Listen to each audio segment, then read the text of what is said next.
बिस्मिल्लाहिर्रहमानिर्रहीम। ये जो इससे पिछली वीडियो थी उसी का ये पार्ट है 19 का पार्ट 2। तो इसमें हम बात कर रहे थे वेरियस कास्ट कर्व्स की, तो जिसमें हमने जो है वो फिक्स कास्ट की बात कर ली, वेरिएबल कास्ट की बात कर ली, टोटल कास्ट को हमने डिराइव कर लिया। तो ये देखें वेरिएबल कास्ट रेड वाला लाइन और ये आपके पास टोटल कास्ट ये ग्रीन लाइन। उसके बाद हमने मार्जिनल कास्ट की बात की कि वो टोटल कास्ट में जो चेंज है उस क्वांटिटी में चेंज की वजह से, तो वो मार्जिनल कास्ट है। और उसके बाद हमने मार्जिनल कास्ट को डिराइव कर लिया, ये उसका कर्व हमने ड्रा किया, जो कि इसके एक मैंने बताया था कि ये एक मिनिमम इसका पॉइंट है, ये मैक्सिमम के बाद डिक्लाइन करती है, ज़्यादा होती है स्टार्ट में भी डिक्लाइन करते करते, उसके बाद मिनिमम पॉइंट आता है, उसके बाद इंक्रीज़ होना शुरू हो जाती है। उसके बाद फिक्स कास्ट की अगर हम एवरेज लें तो फिक्स को क्वांटिटी से डिवाइड करते हैं, और ये with the passage of time या with the passage of production, जैसे जैसे प्रोडक्शन इंक्रीज करते जाते हैं तो ये जो है वो फिक्स कास्ट की एवरेज डिक्लाइन करती जाती है और ये नियर टू हॉरिजॉन्टल लाइन हो जाती है, नियर टू एक्स एक्सिस हो जाती है। उसके बाद वेरिएबल कास्ट को क्वांटिटी से डिवाइड करें तो एवरेज वेरिएबल कास्ट आएगी, और एवरेज वेरिएबल कास्ट जो है वो स्टार्ट में फॉल करती है। उसके बाद डेप्रिसिएशन कास्ट है या कुछ और अदर एक्सपेंसेस हैं इनपुट को ज़्यादा करने की वजह से, तो वो जो एवरेज वेरिएबल कास्ट है वो इंक्रीज़ करना शुरू कर देती है। तो ये एवरेज वेरिएबल कास्ट आ गई। अब हम जो पिछले वीडियो में जहाँ तक हम बात की थी मैंने, तो यहाँ तक एक्सप्लेन किया था, तो मैंने कहा कि ये अगर मैं एक ही वीडियो में बनाऊँगा तो वैसे भी बहुत ज़्यादा हो जाएगा। तो अब ये आ गया एवरेज टोटल कास्ट, ये हमने डिफाइन कर लिया टोटल कास्ट को क्वांटिटी से डिवाइड करने के बाद, या फिर हम एवरेज फिक्स कास्ट को एवरेज वेरिएबल कास्ट में अगर ऐड करेंगे तो तब भी हमारे पास एवरेज टोटल कास्ट आ जाएगी। तो अब हमने अगर एवरेज टोटल कास्ट ड्राइव कर लिया, एवरेज फिक्स कास्ट भी आ गई हमारे पास, एवरेज वेरिएबल कास्ट भी आ गई, तो अब हम इसका ग्राफ ड्रा करते हैं। तो ये जो एवरेज टोटल कास्ट का कर्व होता है ये नॉर्मली यू शेप कर्व होता है। इससे अगली वीडियो में मैं इसको एक्सप्लेन करूंगा कि ये यू शेप क्यों होता है, क्योंकि वो टॉपिक नेक्स्ट वाली में है। उसके बाद ये देखें एवरेज टोटल कास्ट को हमने डिफाइन कर लिया। स्टार्ट में ये पहले यूनिट के ऊपर 170 है, और फिर ये यहाँ पे देखें फोर्थ पे या फिफ्थ पे देखें मिनिमम हुई है ऑलमोस्ट 76। उसके बाद इंक्रीज करना शुरू हुई है और सातवें यूनिट पे ये 88.5 है। अब इसके बाद हम देखते हैं नेक्स्ट। अब अगर हम इन सारे के सारे कर्व्स को एक साथ मिला लें तो क्या बनेगा, ये आ गया एवरेज टोटल कास्ट। अब एवरेज टोटल कास्ट को हमने डिफाइन कैसे किया था कि वो एवरेज फिक्स कास्ट और एवरेज वेरिएबल कास्ट को एडिशन करने के बाद हमारे पास क्या आया था एवरेज टोटल कास्ट, तो वो दोनों कर्व इससे नीचे आएंगे। फिर ये आ गया एवरेज वेरिएबल कास्ट। और अब यहाँ पे एक चीज मैं क्लियर कर दूं, इन दोनों का जो डिफरेंस है उसमें देखें स्टार्ट में जो दोनों का डिफरेंस है वो ज़्यादा है, जैसे ही वो मिनिमम पॉइंट के बाद आगे गए हैं तो ये डिफरेंस कम होना शुरू हो गया है। अब इसकी रीज़न पता क्या होगा, इसकी रीज़न अब ये फिक्स कास्ट के बाद मैं बताता हूँ। अब ये देखें कि स्टार्ट में जो फिक्स कास्ट थी उसकी एवरेज ज़्यादा थी, जब मैं एवरेज फिक्स कास्ट को ऐड करूंगा वेरिएबल कास्ट में तो ज़्यादा नंबर बड़ा ऐड करूंगा तो वो नंबर बड़ा आएगा।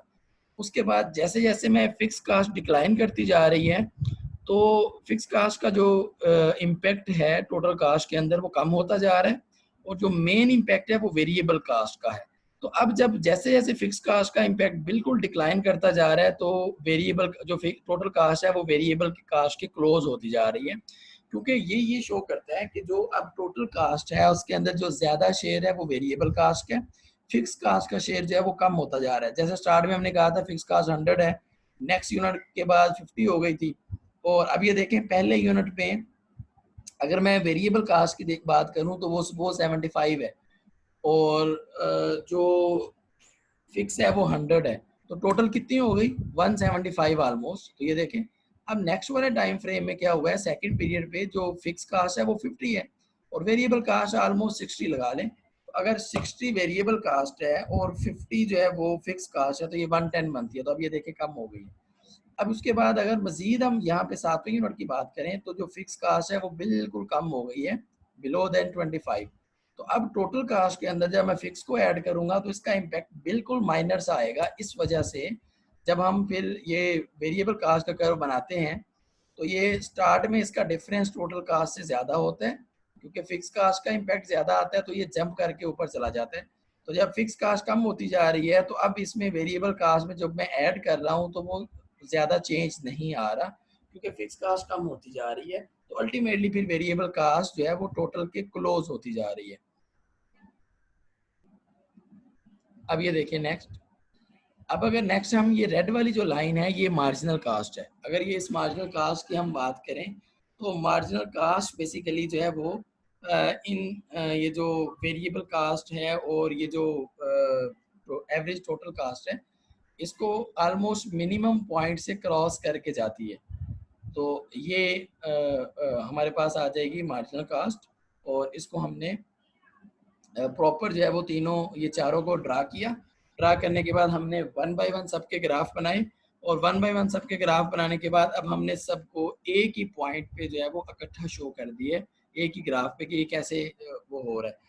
अब यहाँ पे ना कुछ और छोटे छोटे कॉन्सेप्ट्स हैं, जैसे सप्लाई कर्व क्या होता है इस केस में।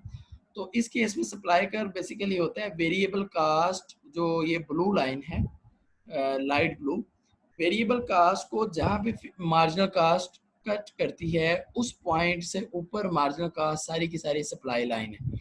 क्योंकि जब वेरिएबल कास्ट किसी एक प्रोडक्ट की पूरी नहीं हो रही होती तो कोई भी फर्म सप्लाई नहीं करती। इसका मतलब है कि जो मार्जिनल कास्ट वेरिएबल कास्ट के कर्व से नीचे है वो सप्लाई कर्व नहीं है, उससे ऊपर जो कर्व शुरू हो रहा है, मैं ये एक दफा उसको थोड़ा सा ये वाला पॉइंट, इससे ऊपर ऊपर ये सारा जो मार्जिनल कास्ट का कर्व है ये फिर क्या हुआ है, ये सप्लाई कर्व है। तो इससे नीचे सप्लाई कर्व क्यों नहीं होता, उसकी रीज़न ये है कि कोई भी फर्म जो है वो अपनी प्रोडक्ट को मार्केट में सप्लाई नहीं करती वेरिएबल कास्ट से भी कम।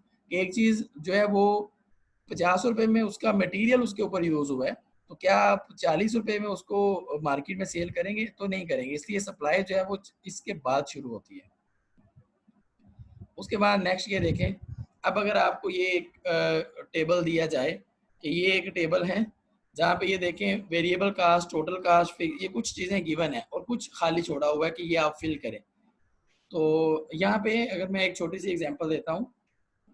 अब ये देखें कि जो आपके पास जहाँ पे वेरिएबल का, जहाँ पे क्वांटिटी ज़ीरो है यहाँ पे वेरिएबल कास्ट भी ज़ीरो आएगी, क्योंकि जब आप कुछ प्रोड्यूस ही नहीं कर रहे तो वेरिएबल कास्ट कहाँ से आएगी। तो इस केस में जो टोटल कास्ट है वो फिर सारी की सारी ये फिक्स कास्ट है। इसका मतलब ये हुआ कि इस पूरे केस में जो आपकी फिक्स कास्ट है वो 50 है और वेरिएबल कास्ट 1/1 देख लेते हैं। अब अगर यहाँ पे देखें कि वेरिएबल कास्ट जीरो प्रोडक्शन के साथ वेरिएबल कास्ट जीरो होती है, तो टोटल कास्ट क्या आ जाएगी यहाँ पे 50। अब ये 0 + 50 है, फिक्स कास्ट 50 है, इसका मतलब है हमने फाइंड कर ली। अब इसके बाद नेक्स्ट ये जो वेरिएबल कास्ट के बाद टोटल कास्ट यहाँ पे फिर 60 आ जाएगी, प्लस जो 50 जो है वो फिक्स कास्ट है और 10 इसकी वेरिएबल कास्ट है, आ जाएगी 60। उसके बाद ये नेक्स्ट देखें कि ये इसी तरह से जो है वो 50 में ये देखें वेरिएबल कास्ट कितनी है 30, 50 में ऐड होगी तो ये आ जाएगी 80।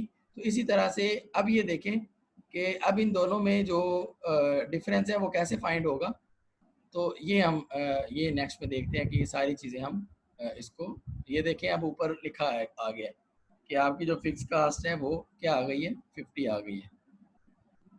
अब ये देखें 0 हमने फाइंड कर लिया, यहाँ पे 60 आ गया, और यहाँ पे देखें कि सबसे नीचे जो जो जो इजी थे वो हमने कैलकुलेट पहले कर लेते हैं कि 150 अगर वेरिएबल कास्ट है तो फिक्स उसमें 50 है, तो ये टोटल कास्ट आ जाएगी 200।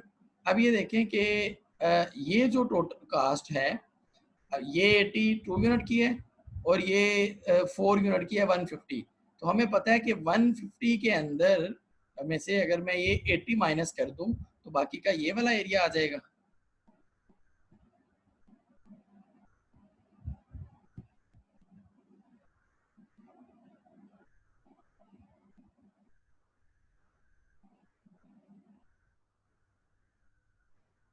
अच्छा, ये साथ साथ ना ऊपर इसमें हर चीज़ एक्सप्लेन की हुई है। तो यहाँ पे ये देखें ये जो सारी की सारी चीज़ें हैं हमने अब कैलकुलेट कर लिए हैं। किसी के लिए हमने पहले एवरेज फिक्स कास्ट को फाइंड कर लिया, एवरेज वेरिएबल कास्ट को फाइंड कर लिया। अभी ये जो आखिर में 110 रेड है ना, ये जो हमने आखिर में फाइंड किया, तो इसको फाइंड करने के लिए हमारे पास एक और ऑप्शन भी थी। जैसे ये देखें कि इसके आगे एवरेज वेरिएबल कास्ट गिवन थी 20, तो 20 कैसे आया था, वेरिएबल कास्ट को क्यू से डिवाइड करके, तो क्यू था 3, तो डिवाइड करके आया था 20। तो अगर मैं 20 को 3 से मल्टीप्लाई करता तो ये 60 आ जाना था, तो ये 60 आ रहा था। तो इस तरह से हम वेरिएबल कास्ट की तरफ देख के जो जहाँ जहाँ से हमें कैलकुलेशन मिल जाएगी वहाँ से हम देख लेंगे। लेकिन मेन इसका पॉइंट ये है कि जिस रो में आपने फाइंड करना है उस रो में पहले सारी लाइंस देख लें कि जहाँ पे कोई भी चीज़ गिवन है तो वो फाइंड हो जाएगी उसके अकॉर्डिंग। तो ये सारी की सारी चीज़ें हमने फाइंड आउट कर ली हैं। ये आपके पास आ गया। आप टोटल कास्ट के लिए भी एवरेज टोटल कास्ट भी आ गई, और ये सारे का सारा आपके पास अब ये फुल फ्लैज ये बन गया, जिसमें हमने सारी की सारी चीज़ें। अब आपने ये करना है कि जो पिछला टेबल है उसको खुद लेके एक दफ़ा सॉल्व करें, तो प्रैक्टिस करेंगे तो आपकी जो फार्मूलाज हैं, जो ये अंडरस्टैंडिंग है, वो थोड़ी सी ज़्यादा बेहतर डेवलप हो जाएगी। अब नेक्स्ट जो है वो वीडियो के लिए मैं जो इससे रिलेटेड टॉपिक है उस पे बनाऊंगा कि ये जो यू शेप कर्व क्यों होता है, और उसमें सप्लाई कर्व क्या होता है, किस तरह से लॉन्ग रन कास्ट कर्व क्या होती है, शॉर्ट रन कास्ट कर्व क्या होता है। तो वो नेक्स्ट वीडियो में इंशाल्लाह जो है ना वो मैं एक्सप्लेन करूंगा। तो तब तक के लिए थैंक यू।